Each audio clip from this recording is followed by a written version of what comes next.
మీ business ను develop చేసుకోవాలి అనుకుంటున్నారా? మీ పరపతిని పెంచుకోవాలి అనుకుంటున్నారా? అయితే ఓకే టీవీ ద్వారా L band, Aston band ad, scrolling ad, ad with voice overs, logo bug, video ads ద్వారా మీ యాడ్స్ ను పబ్లిష్ చేసుకోండి. సంప్రదించవలసిన ఫోన్ నెంబర్ 8520917933.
రైట్, ప్రస్తుతం మాట్లాడడానికి కుకట్పల్లి ఎమ్మెల్యే మాధవరం కృష్ణారావు మనతో ఉన్నారు. సార్ చెప్పండి, ముఖ్యంగా ఆటో రావడానికి ఉద్దేశం ఏంటి?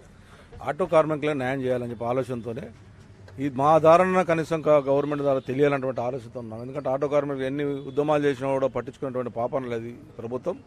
ఖచ్చితంగా ఆటో కార్మికులకు ఉన్నటువంటి ఏదైతే న్యాయపరంగా అడుగుతా ఉన్నారో ఖచ్చితంగా అలా చేయాల్సినటువంటి అవసరం ఉంది. కాబట్టి ఒక శాసనసభ్యునిగా హైదరాబాద్లో ఉన్నటువంటి ఎమ్మెల్యేగా మేము ఇద్దరము ఖచ్చితంగా ఆటో కార్మికులకు సపోర్ట్ చేస్తాం. ఏదైతే ఈ రోజున ఫ్రీగా ఇస్తున్నటువంటి మహిళలకు ఇస్తున్నట్టు మేము వ్యతిరేకంగా, కానీ ఆటో కార్మికులను ఆదుకోవాల్సిన అవసరం ఉంది. వాళ్ళు ఇలా బతున్నారంటే ఆటో మీద బతున్నారంటే వాళ్ళ బండి ఎంత 20,000 30,000 ఉన్నటువంటి బండి కాబట్టి ఆ బండి మీద రోజుకు 500 1000 రూపాయలు రోజు సంపాదించిన వాళ్ళ నోట్ల మనుగొట్టారు కాబట్టి వాళ్ళు ఆదుకోమని చెప్పి డిమాండ్ చేస్తాం. సార్ మీరు చెప్పండి, 100 days కూడా కాలేదు, మాకు ఇంకా టైం కూడా ఇప్పుడిప్పుడే అధికారంలోకి వచ్చినామనేసి అయితే వాళ్ళు ఇప్పుడు సుమారు రాష్ట్ర వ్యాప్తంగా 20 మంది ఆటో పైన ఆధారపడ్డట్టు ఆత్మహత్య చేసుకున్నారు.